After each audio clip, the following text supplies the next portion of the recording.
شیر اور خرگوش۔ ایک گھنے جنگل میں ایک شیر رہا کرتا تھا۔ وہ تمام جنگل کا بادشاہ تھا، لیکن وہ بادشاہ جیسے پیش نہیں آتا تھا۔ ہر دن بے رحمی سے جنگل کے جانوروں کو کھا جایا کرتا تھا۔ شیر کے خوف سے جنگل کے جانور چھپ جایا کرتے تھے اور خود اپنی بھوک و پیاس کو مار کر سخت مشکلات سے دوچار ہونے لگے تھے۔ اس طرح کچھ دن بعد جنگل کے تمام جانور ایک مقام پر جمع ہوئے اور شیر کے شر سے محفوظ رہنے کے لیے سب مل کر رائے مشورہ کرنے لگے۔ سب نے اپنی اپنی بات رکھی اور آخر میں ایک گیدڑ نے کہا، میرا خیال ہے کہ ہم روز شیر کے ہاتھوں مرنے کے بجائے ہم خود ایک بار شیر کے پاس چلے جائیں۔ اس طرح روزانہ شیر کسی ایک کو کھا لے گا اور ہم سب اپنی اپنی باری سے چلے جائیں گے اور بلا خوف و ڈر سکون سے زندگی گزاریں گے۔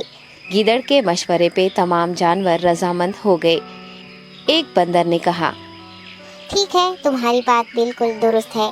موت کا خوف کرنے کے بجائے اپنی باری آنے تک ہم اطمینان و سکون کی زندگی گزار سکیں گے۔ جانوروں کی بات چیت مکمل ہونے کے بعد خود گیدڑ نے شیر کے پاس جا کر یہ ساری بات بتائی۔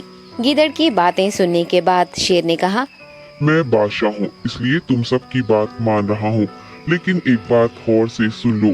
اگر کسی دن مجھے جانور ملنے میں تاخیر ہو جائے تو میں خاموش نہیں بیٹھوں گا اور دوبارہ تم سب پر حملہ کرنا شروع کروں گا۔ شیر نے بڑے غصے سے یہ سب کہا۔ شیر کی باتیں سن کر گیدڑ نے سر ہلاتے ہوئے حامی بھر دی اور وہاں سے چلا گیا۔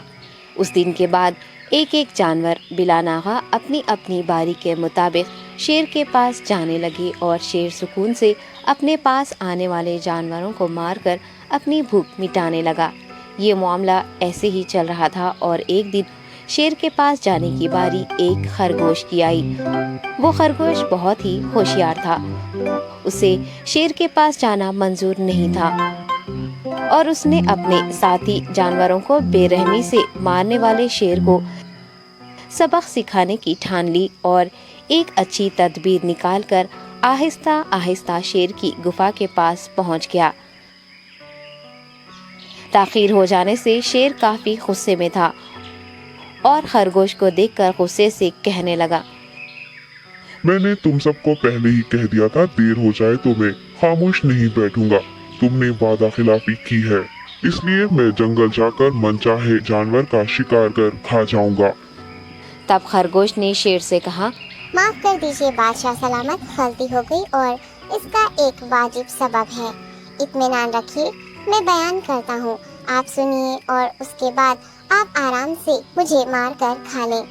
شیر نے پھر غصے سے کہا، وہ کیا بات ہے، جلدی بتاؤ۔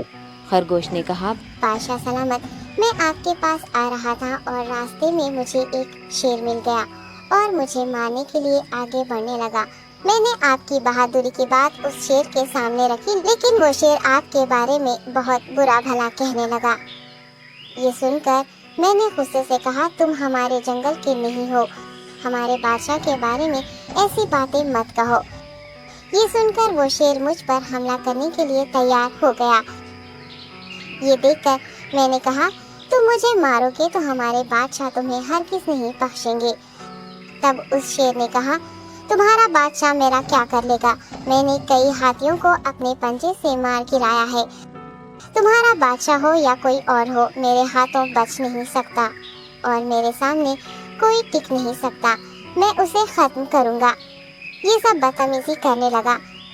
میں نے اس شیر سے کہا، تم ہمارے بادشاہ سے آ کر بات کرو۔ تب اس نے فخر سے کہا، میں کیوں آؤں؟ تمہارے بادشاہ میں دم ہے تو اسے ہی یہاں لے کر آؤ۔ یہ کہہ کر مجھے دبانے لگا۔ بادشاہ سلامت، اسی لیے آنے میں تاخیر ہو گئی۔